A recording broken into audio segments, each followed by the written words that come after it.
Hello दोस्तों, आप सभी का ऑल अबाउट सोसियस में स्वागत है। और यह समाजशास्त्र की इग्नू सीरीज़ है। इसमें हम लोग अभी समाजशास्त्री एमिल दर्खाइम के बारे में चर्चा कर रहे हैं। ऑलरेडी हम लोगों ने उनके जीवन परिचय के बारे में चर्चा की है और आज से हम लोग उनके जो विचार हैं या उनकी क्या क्या अवधारणाएं हैं उनके बारे में हम लोग डिटेल में चर्चा करने वाले हैं।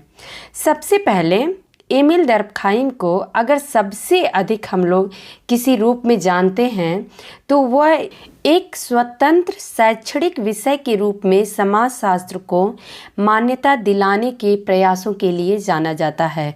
यह हम सभी जानते हैं कि अगर समाजशास्त्र के पहले किसी एकेडमिक समाजशास्त्री की बात करते हैं तो एमिल दर्खाइम होते हैं, या अगर समाजशास्त्र के पहले प्रोफेसर के रूप में जिन्हें जानते हैं वह एमिल दर्खाइम हैं। दर्खाइम ने समाज के विज्ञान के विचार के लिए ऐसी मान्यता स्थापित की जिससे आधुनिक समाज की नैतिक व बौद्धिक समस्याओं के अध्ययन में योगदान किया जा सका। यह हम सभी जानते हैं कि उनको पहला एकेडमिक समाजशास्त्री माना जाता है या समाजशास्त्र के पहले प्रोफेसर के रूप में एमिल दर्खाइम को जाना जाता है। लेकिन हमारे मन में यह कभी सवाल शायद उठा होगा या नहीं भी उठा होगा कि आखिर में जो पहला समाजशास्त्री जिसे कि समाजशास्त्र को एक समाज विज्ञान के रूप में स्थापित करने का अवसर मिला, उनके क्या क्या जिम्मेदारियां थीं, उन्होंने आखिर में ऐसे कौन कौन से योगदान दिए जिसकी वजह से समाजशास्त्र को एक समाज के विज्ञान के रूप में स्थापित किया गया। तो आज का जो टॉपिक है वह हम लोग इसी को अच्छे से समझेंगे कि आखिर में समाजशास्त्र को समाज के विज्ञान के रूप में स्थापित करने में एमिल दर्खाइम का क्या योगदान रहा। दर्खाइम के जीवन काल में समाजशास्त्र एक अलग विषय के रूप में उभर रहा था। इससे पहले विश्वविद्यालयों के विद्वानों सहित बहुत सारे शिक्षित व्यक्तियों की दृष्टि में समाजशास्त्र एक नाम मात्र का विषय था। जब दर्खाइम इकोल नॉर्मेल में विद्यार्थी थे उस समय फ्रांस में सामाजिक विज्ञान की एक भी प्रोफेसरशिप नहीं थी। तो यह हम सभी अच्छे से समझ पा रहे होंगे कि जिस समय दर्खाइम पढ़ रहे थे इकोल नॉर्मेल में, उस समय फ्रांस में सामाजिक विज्ञान की एक भी प्रोफेसरशिप नहीं थी, अर्थात ऐसा समाजशास्त्र के लिए कोई पोस्ट नहीं बनाया गया था जो कि एक प्रोफेसर का दर्जा दिला सके। और यह 1887 में ही संभव हो पाया जब फ्रांस सरकार ने बॉर्डोक्स यूनिवर्सिटी में दर्खाइम के लिए प्रोफेसर का पद बनाया। तो यह हम सभी इस समय समझ रहे हैं कि किस प्रकार से बार्दो विश्वविद्यालय में दर्खाइम के लिए फ्रांस सरकार ने, वहाँ के जो शिक्षा मंत्री थे, उन्होंने एक दर्खाइम के लिए प्रोफेसर का पद बनाया। इसकी कई वर्षों बाद उन्हें सारबान पेरिस में समाजशास्त्र के प्रोफेसर की उपाधि से सम्मानित किया गया। दर्खाइम को पहले समाजशास्त्र के प्रोफेसर के रूप में या अकादमिक समाजशास्त्री के रूप में देखते हैं। तो इस प्रकार से दर्खाइम को समाजशास्त्र का प्रोफेसर तो बना दिया गया, लेकिन चूँकि समाजशास्त्र अभी एक नए विषय के रूप में उभर रहा था तो यह दर्खाइम के सामने भी बहुत सारी चुनौतियां थी कि आखिर में इस समाजशास्त्र विषय के लिए आखिर में विषय वस्तु क्या होगी, हमें इनके अध्ययन करने के क्षेत्र किस हद तक सीमित करने पड़ेंगे। ये सारी चीज़ों की रूपरेखा तैयार करना दर्खाइम के लिए एक चुनौतीपूर्ण अवसर था। दर्खाइम जो हैं वह सामाजिक विज्ञानों को प्राकृतिक विज्ञानों से अलग मानते थे, क्योंकि सामाजिक विज्ञान मानव संबंधों से जुड़े हुए थे। अर्थात इसमें जो सामाजिक विज्ञान है इसमें हम मानव संबंधों को, उनकी भावनाओं को, उनकी इच्छाओं को एक दूसरे से किस प्रकार से जुड़े हुए हैं इनको समझने का प्रयास करते हैं। तो दर्खाइम ने सामाजिक विज्ञानों को प्राकृतिक विज्ञानों से बिल्कुल अलग करके देखा था। लेकिन दर्खाइम ये भी मानते थे कि प्राकृतिक विज्ञानों में जो प्रयोग की जाने वाली पद्धति है इनको हम सामाजिक विज्ञानों में भी प्रयोग कर सकते हैं। और इस प्रकार से उन्होंने समाजशास्त्र को दर्शन शास्त्र, तथा मनोविज्ञान से अलग करते हुए उसकी अपनी खुद की एक प्रकृति का सामाजिक विज्ञान के रूप में प्रतिपादित किया। यह हम सभी जानते हैं कि दर्शन शास्त्र का संबंध विचारों व धारणाओं से होता है, लेकिन वहीं पर विज्ञान का संबंध जो होता है वह वस्तुपरक वास्तविकताओं से होता है। अर्थात जो चीज़ें हमें दिखती हैं, जिस फैक्ट के रूप में दिखती हैं, उसी का अध्ययन हम विज्ञान के अंतर्गत करते हैं। दरखाइम ऐसा मानते हैं कि सारे विज्ञानों का उद्भव जो हुआ है वह दर्शन शास्त्र से हुआ है। अर्थात इन्होंने समाज शास्त्र के भी स्रोत के रूप में दर्शन शास्त्र को रखा है। यहाँ पर एक चित्र है, यहाँ पर यह चित्र हमें यह बताने की कोशिश कर रहा है कि जो दर्शन शास्त्र है वह सारे विज्ञानों का मूल है। अर्थात अगर प्रारंभ में देखा जाए तो सिर्फ दर्शन शास्त्र ही है। दर्शन शास्त्र से दो शाखाएं निकलती हैं, एक तो प्राकृतिक विज्ञान निकलती है और दूसरी सामाजिक विज्ञान निकलती है। प्राकृतिक विज्ञान में जैसे कि हम लोग भौतिकी को रखेंगे, रसायन को रखेंगे, या जीव विज्ञान को रखेंगे, या विज्ञान की अन्य जो शाखाएं हैं जिनके अंतर्गत हम विज्ञान के रूप में जो घटनाएं हैं या जो उनसे संबंधित विषय हैं उसका अध्ययन करते हैं। जबकि सामाजिक विज्ञान में हम समाजशास्त्र या जो भी समाज से संबंधित, जैसे राजनीति शास्त्र है, समाज शास्त्र है, अर्थशास्त्र है या इतिहास है, इस प्रकार के जो विषय होते हैं इनको हम सामाजिक विज्ञान के अंतर्गत रखते हैं, जिसमें मानव के संबंधों या मानव किस प्रकार से एक दूसरे से जुड़े हुए हैं या उनके आपस में जो अंतर संबंध हैं उनसे हमें समाज में क्या प्रभाव देखने को मिलता है, इन सभी का अध्ययन हम इनके अंतर्गत करते हैं। तो समाजशास्त्र भी सामाजिक विज्ञान की ही एक शाखा है और जो कि दर्शन शास्त्र से निकल कर आती है। अर्थात दरखाइम ने समाजशास्त्र के स्रोत के रूप में दर्शन शास्त्र को माना है।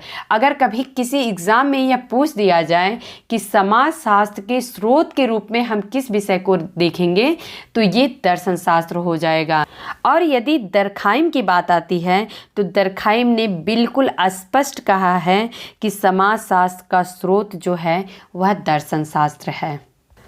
दरखाइम ने 1892 में प्रकाशित अपनी पुस्तक मॉन्टेस्क्यू एंड रूसो में सामाजिक विज्ञान की स्थापना के कुछ सामान्य प्रतिबंधों को स्थापित किया है जो समाजशास्त्र पर भी लागू होते हैं। यहाँ पर एक बहुत ही इम्पॉर्टेंट लाइन है, इसे आप लोग बिल्कुल नोट कर लीजिएगा क्योंकि यह किसी भी एग्ज़ाम में हो सकता है कि पूछ दिया जाए। यह मैंने बहुत जगह दरखाइम को पढ़ा है, लेकिन इस टाइप की जो लाइन है हमें कहीं नहीं देखने को मिले कि जो दरखाइम ने सामाजिक विज्ञान की स्थापना में जो कुछ नियम बनाए कि आखिर में इसको किस प्रकार से हम एक विज्ञान के रूप में देख सकते हैं या नहीं देख सकते हैं, तो इन्होंने इस बात की चर्चा अपनी किस पुस्तक में की है, तो यह 1892 में प्रकाशित इनकी पुस्तक मॉन्टेस्क्यू एंड रूसो है। इसको ये बहुत ही ज़्यादा इम्पॉर्टेंट है, इसको आप लोग प्लीज़ नोट डाउन कर लीजिएगा।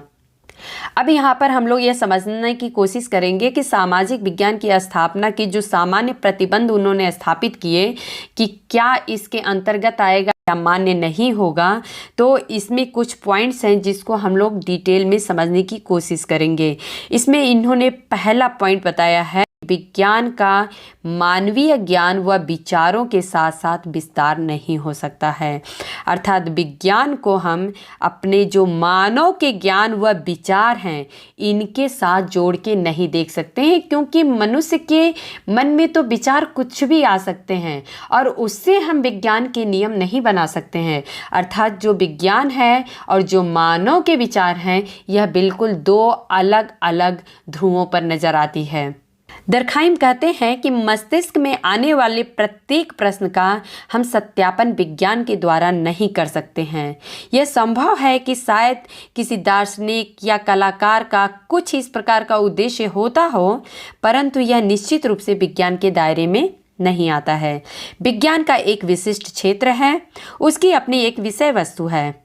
इसकी परिधि में संपूर्ण ज्ञान नहीं आता है। अर्थात हम जिस प्रकार से भौतिकी को देखेंगे तो भौतिकी में हम सिर्फ भौतिक से रिलेटेड ही जो घटनाएं हैं या जो विषय हैं उन्हीं का हम अध्ययन करेंगे। या जिस प्रकार से हम अगर जीव विज्ञान को देखें तो इसमें किस प्रकार से किसी व्यक्ति की या किसी जो जीव है उसकी संरचना किस प्रकार की होती है, उनकी बनावट किस प्रकार से होती है, कैसे वो पूरा शरीर काम करता है, तो इसकी हम अध्ययन करते हैं जीव विज्ञान के अंतर्गत। या पौधों की किस प्रकार से संरचना होती है, वो कैसे अपना भोजन बनाते हैं, किस प्रकार से उनका अपक्षय होता है, ये सारी घटनाओं को हम वनस्पति शास्त्र है उसके अंतर्गत ही हम सिर्फ अध्ययन करेंगे। ऐसा नहीं है कि हम जंतु विज्ञान विषय में और वनस्पति शास्त्र का अध्ययन कर रहे हैं, ऐसा नहीं होता है। तो विज्ञान का अपना एक विशिष्ट क्षेत्र है, उनकी अपनी एक विशिष्ट विषय वस्तु है। दूसरा पॉइंट इन्होंने ये बताया है कि वैज्ञानिक खोज या छानबीन के लिए एक निश्चित क्षेत्र का होना आवश्यक हो जाता है। विज्ञान का संबंध जो है वह तथ्यों या वस्तुपरक वास्तविकताओं से होता है। अर्थात जो चीज़ें जैसे दिखती हैं हम उनका उसी तरीके से अध्ययन करते हैं, उसमें हम अपना कुछ अलग से विचार थोपने की कोशिश नहीं करेंगे। सामाजिक विज्ञान के अस्तित्व के लिए भी उसकी अपनी एक निश्चित विषय वस्तु का होना आवश्यक है। दरखाइम ने इस बात को माना था कि सामाजिक विज्ञान के अस्तित्व के लिए भी उसका अपना एक खुद का विषय वस्तु रहे या होना आवश्यक है। दरखाइम ने यह बताया है कि यद्यपि नियम, परंपरा, धर्म आदि वास्तविकताओं के बारे में दार्शनिक जानते हैं, लेकिन जब वे वास्तविकताओं को मानव इच्छा के अभिव्यक्तियों के रूप में देखते हैं तो इनकी जो सत्यता है या वास्तविकता है वह समाप्त हो जाती है। अर्थात जो भी समाज के नियम हैं, परंपरा हैं, धर्म हैं, इन सभी के बारे में हम सभी जानते हैं, या जो दार्शनिक लोगों ने इसके बारे में बातें की हैं वह इन सारी बातों को तो जानते थे, लेकिन जब इन सारी वास्तविकताओं के लिए मानव इच्छा अपने तरीके से काम करने लगे, अर्थात हम अपने तरीके से परंपरा के बारे में सोच रहे हैं, आप लोग अपने तरीके से, हर कोई व्यक्ति अपने तरीके से किसी परंपरा को देखता होगा। हर किसी का अपना एक देखने का नज़रिया अलग होता है। हम किसी धर्म को अपने नज़र से देखते हैं, आप लोग सभी लोग धर्म को अपने नज़र से देखते होंगे। तो दरखाइम कहते हैं कि जहाँ पर मानव इच्छा की अभिव्यक्ति आ जाती है, अर्थात मानव अपनी इच्छाओं के अनुसार किसी घटना को या किसी वस्तु को देखने या सोचने लगे, तो वहाँ पर उसकी सत्यता जो है वह समाप्त हो जाती है। क्योंकि प्रत्येक व्यक्ति उसको अपने तरीके से देख रहा है, अपने तरीके से सोच रहा है, जबकि वह वस्तु की अपनी खुद की वास्तविकता कुछ और होती है। अर्थात दरखाइम ये मानते हैं कि जो दर्शन शास्त्र है या धर्म है, इसके अंतर्गत हम आंतरिक जो इच्छाएं होती हैं उन्हीं का अध्ययन कर पाते हैं, जबकि जो उसके बाहरी तथ्य हैं या तथ्य के जो बाहरी रूप है उसका हम अध्ययन नहीं कर पाते हैं। अर्थात यह मनुष्य की इच्छाओं तक ही सीमित रह जाती है। परंतु वैज्ञानिक रूप से अध्ययन करने में तथ्यों को उसी रूप में देखना महत्वपूर्ण है जिस रूप में वे संसार में दिखाई देते हैं। अर्थात अगर हम किसी समाज का ही अगर हमें अध्ययन करना है, वैज्ञानिक रूप से अध्ययन करना है, तो हम समाज को जिस रूप में समाज दिख रहा है हमें सिर्फ उसी रूप में अध्ययन करना पड़ेगा। अर्थात उसका जो बाहरी ढांचा है हमें उसको एज अ होल अर्थात संपूर्ण के रूप में अध्ययन करना पड़ेगा। यह दरखाइम की मान्यता है। दरखाइम ने इसमें अगला पॉइंट जोड़ा था कि विज्ञान व्यक्तियों का वर्णन नहीं करता है।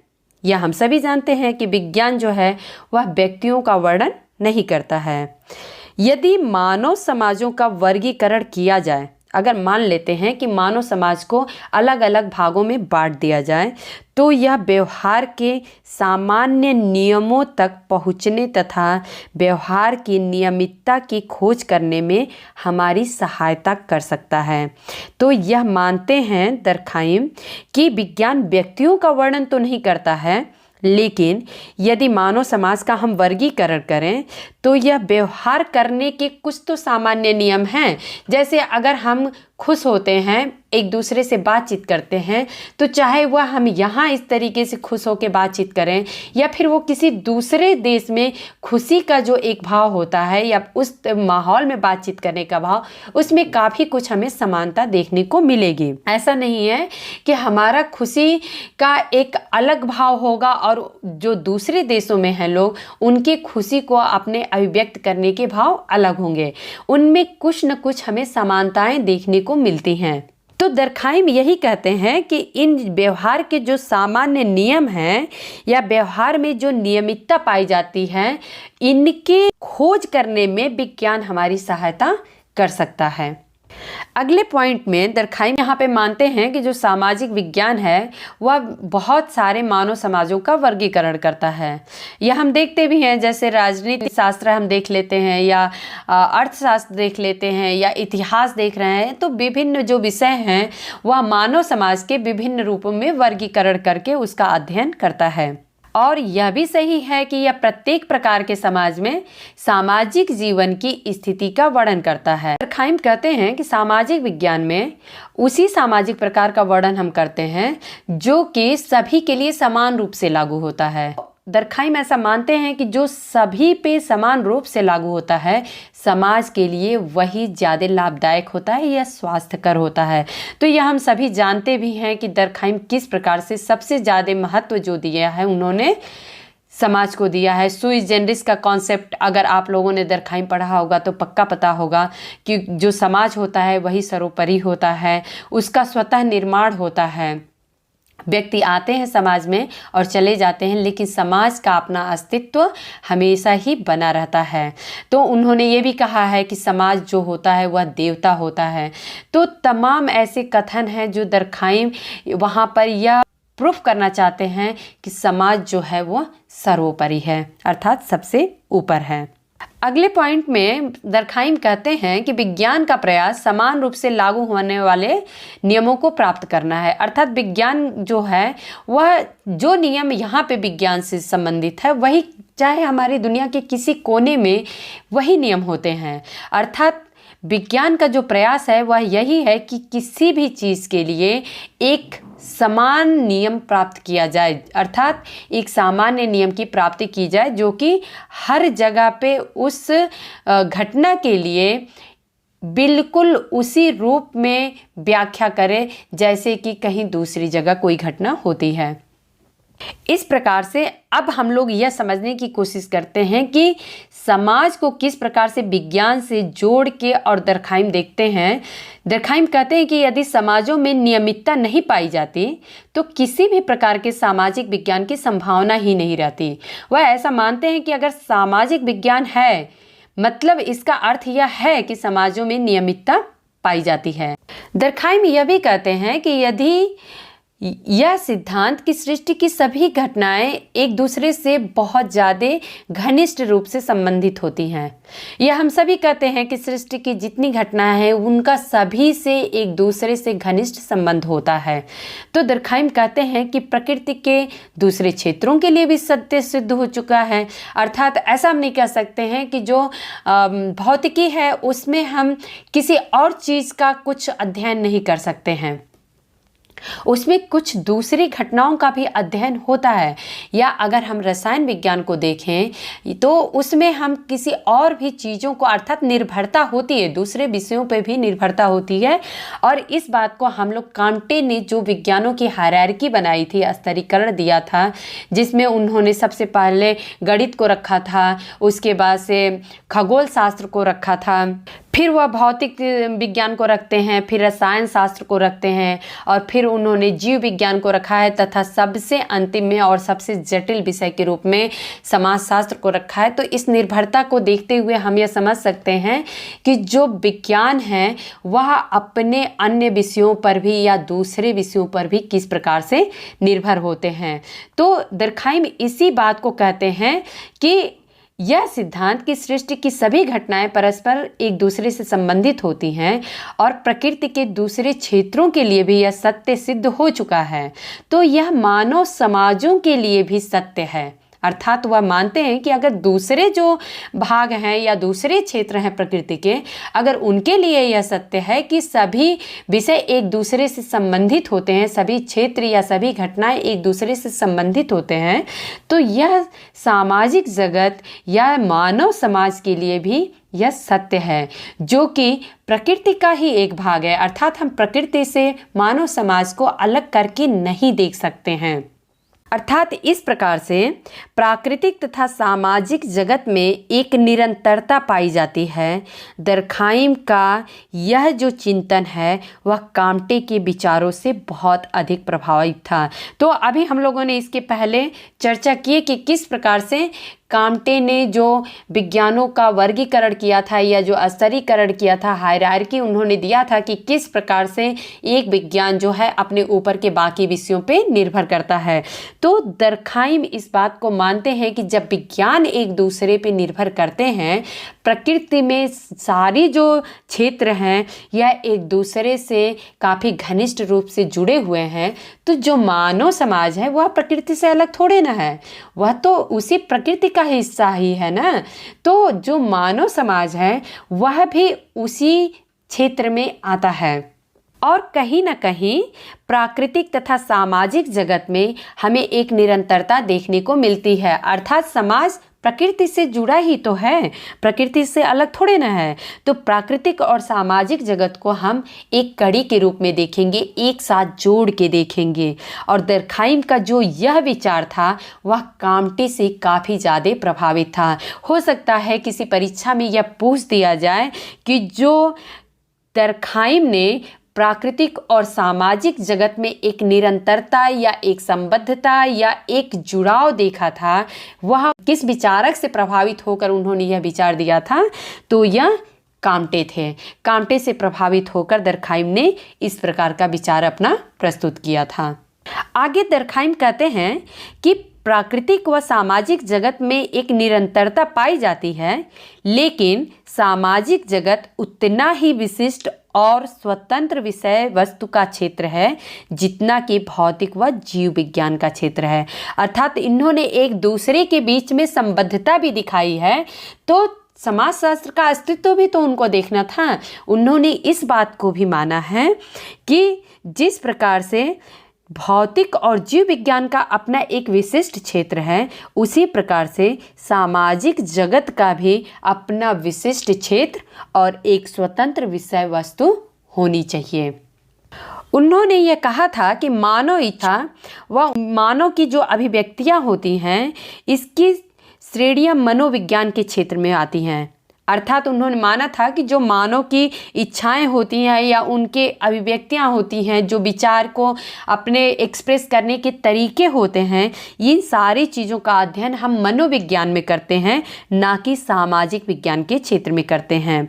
अर्थात उनका ऐसा मानना था कि यदि समाज विज्ञान को अपना अस्तित्व बनाए रखना है तो समाज को इस रूप में मानना होगा कि उसका एक निश्चित स्वरूप होता है जो उसका निर्माण करने वाले तत्वों की प्रकृति व व्यवस्था का परिणाम होता है। अर्थात इन्होंने समाजशास्त्र को एक अलग से ही उसकी अपनी विषय वस्तु, उसकी अपने अध्ययन करने के क्षेत्र के रूप में परिभाषित करने की कोशिश किए हैं। और सबसे आखिरी में दर्खाइम कहते हैं कि समाज की एक रूपताओं, प्रकारों तथा नियमों की विवेचना के लिए एक पद्धति की आवश्यकता है। अर्थात हम समाज का किस प्रकार से अध्ययन करें, इनमें कितने प्रकार हैं, क्या इनमें समरूपताएं पाई जाती हैं, क्या विभिन्नताएं पाई जाती हैं, समाज में किस प्रकार के नियम हैं, इन सारी चीज़ों की व्याख्या करने के लिए हमें एक पद्धति की भी ज़रूरत पड़ेगी। अर्थात एक मेथडोलॉजी की भी ज़रूरत पड़ेगी। विज्ञान की जो पद्धतियां हैं वह प्राकृतिक विज्ञानों के क्षेत्र में लागू होती हैं, वे सामाजिक क्षेत्र के लिए भी वैध हैं। अर्थात दर्खाइम यहाँ पर यह स्थापित करने की कोशिश कर रहे थे कि जिस प्रकार से विज्ञान की जो पद्धतियां हैं जो कि विज्ञान के क्षेत्रों में लागू की जाती हैं, उन्हीं प्रकार के नियमों को हम समाज में भी लागू करके देख सकते हैं या उनसे हम समाज की एक नई व्याख्या कर सकते हैं या हम समाज को एक नई तरीके से समझ सकते हैं। इस प्रकार से समाज विज्ञान का जो आधार दर्खाइम ने अपने पहले प्रकाशित कार्य में बताया था, अर्थात जब वह प्रोफेसर बने थे और जब उनको यह जिम्मेदारी दी गई थी कि समाजशास्त्र को एक समाज के विज्ञान के रूप में किस प्रकार से स्थापित करना है, उस जो प्रकाशित कार्य था उनका पहला, वह जीवन पर्यंत समाज विज्ञान तथा उनके द्वारा कथित समाजशास्त्र के लक्षणों को सुनिश्चित करने का मूल आधार बना रहा। अर्थात जब दर्खाइम ने यह रूपरेखा तैयार की कि समाजशास्त्र को किस प्रकार से प्रस्तुत किया जाए एक अलग से विषय के रूप में, जो भी उनके उस समय के कथन हैं या किस प्रकार से उन्होंने उसकी रूपरेखा तैयार की थी, यह सारी बातें समाजशास्त्र के लक्षणों को सुनिश्चित करने के लिए आज भी मूल आधार माना जाता है।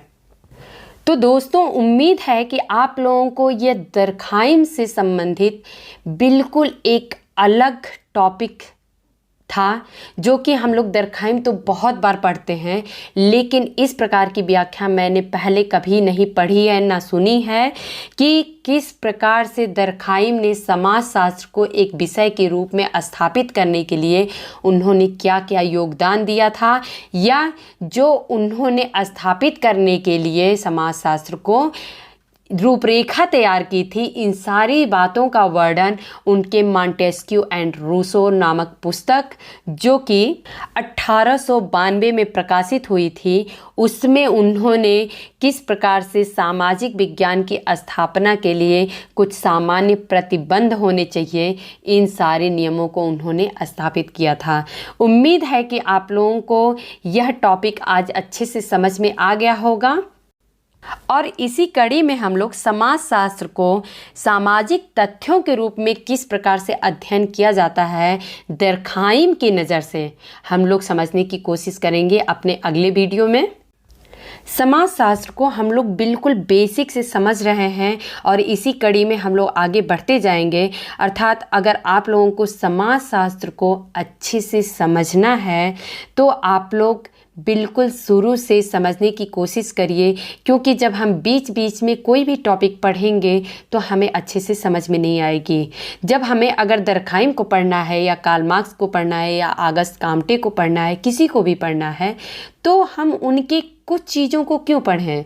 उससे अच्छा है कि हम उनके जो उनसे संबंधित हमारे आसपास जो भी मटेरियल है वो हर चीज़ को हम अच्छे से समझ के पढ़ लें, तो शायद हमें कभी भी एटलीस्ट कम से कम उस विचारक के बारे में तो कोई कन्फ्यूज़न नहीं होगा। तो मेरा मुख्य उद्देश्य यही है कि आप लोग जितना भी समझें अच्छे से समझें। आप लोगों को फिर भी अगर कोई कन्फ्यूज़न हो या अगर कुछ आप लोगों की क्वेरी हो तो आप लोग हमसे कमेंट करके पूछ सकते हैं, और आप लोग हमें कमेंट करके ज़रूर बताइएगा कि आज का टॉपिक आप लोगों को कैसा लगा। बस आप लोग ऐसे ही पढ़ते रहिए, हमारे साथ जुड़े रहिए। धन्यवाद।